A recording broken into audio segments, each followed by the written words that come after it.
In einem kleinen Dorf, tief in einem Tal versteckt, wartete man Jahr für Jahr auf die Rückkehr des Frühlings.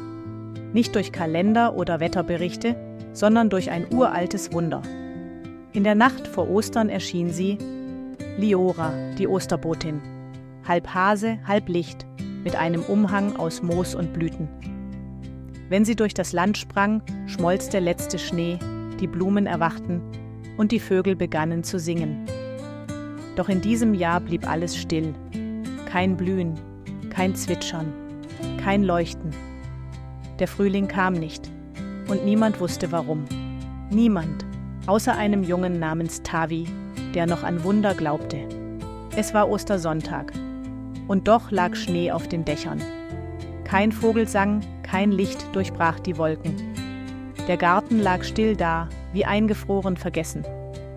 Tavi trat barfuß in den Schnee, den Blick suchend. Da, zwischen altem Laub und gefrorener Erde. Eine Eierschale, goldglänzend, warm und lebendig. Als er sie berührte, bebte der Boden ganz leicht. Plötzlich raschelte es hinter dem Kompost. Ein Hase trat hervor, groß, mit zotteligem Fell und schiefem Ohr. Mürrisch, aber klug und voller Sorge. »Liora ist verschwunden«, sagte er. »Und der Frühling mit ihr.« Tavi nickte nur. In seinem Herzen war längst klar, er musste sie finden. Tavi und Mümmel liefen stundenlang durch den Schnee. Der Wind pfiff, der Himmel blieb grau und schwer. Ihre Schritte hinterließen tiefe Abdrücke im weißen Nichts. In der Ferne tauchte schließlich die Silhouette der Grauschlucht auf. Ein dunkler Riss in der verschneiten Landschaft. »Dort wird der Frühling noch gefangen gehalten«, sagte Mümmel mit einer düsteren Miene. Der Weg dorthin führte durch einen eisigen Wald, in dem selbst die Bäume stumm blieben. Tavi wusste, dass er etwas riskieren musste.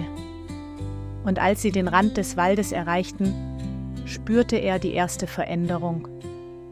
Eine fremde Kälte, die tief aus dem Boden zu kommen schien. Die Schlucht gähnte vor ihnen, breit, tief, endlos. Wind heulte aus der Tiefe, trug alte Stimmen mit sich. Es gab keine Brücke, keinen Pfad, kein Seil, nur Stille und Schnee. Mümmel murmelte, der Weg zeigt sich nur dem, der zuhört. Tavi schloss die Augen, spürte die Kälte, spürte sein Herz. Dann hörte er etwas, ein altes Lied, kaum mehr als ein Flüstern. Und als er es leise nachsummte, begann der Boden unter seinen Füßen zu leuchten. Eine Brücke aus Licht entstand, Schritt für Schritt.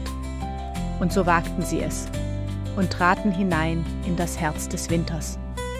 Hinter der Eiswand leuchtete etwas, ein goldenes Flackern, schwach wie ein schlafendes Herz. Tavi trat näher, legte die Hand an das Eis. Es war kalt wie der Tod, aber unter seiner Hand bebte etwas.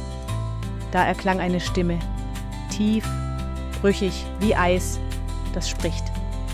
Sie bleibt, der Frühling ist vorbei. Aus dem Nebel trat ein Wesen, groß, scharf wie gefrorenes Glas, Graufrost, der Wintergeist. Doch Tavi wich nicht zurück.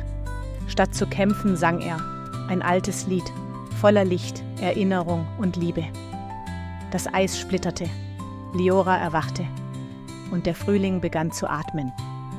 Als das Licht der Befreiung verklang, wurde es still. Doch nicht kalt, sondern still wie ein neuer Morgen. Die Luft roch nach Erde, nach Leben, nach Anfang. Liora sah Tavi an und lächelte. Du hast den Frühling nicht gerufen, Tavi. Du hast ihn erinnert. Gemeinsam kehrten sie ins Dorf zurück. Die Blumen kamen zuerst, dann das Lachen, dann die Vögel. Und seither, so erzählt man, beginnt der Frühling nicht mit Kalendern, sondern mit einem Lied und einem Kind, das noch an Wunder glaubt. Noch heute sagt man, wer am Ostermorgen ein leuchtendes Ei findet, hat das Lied des Frühlings in sich. Vielleicht bist es ja du.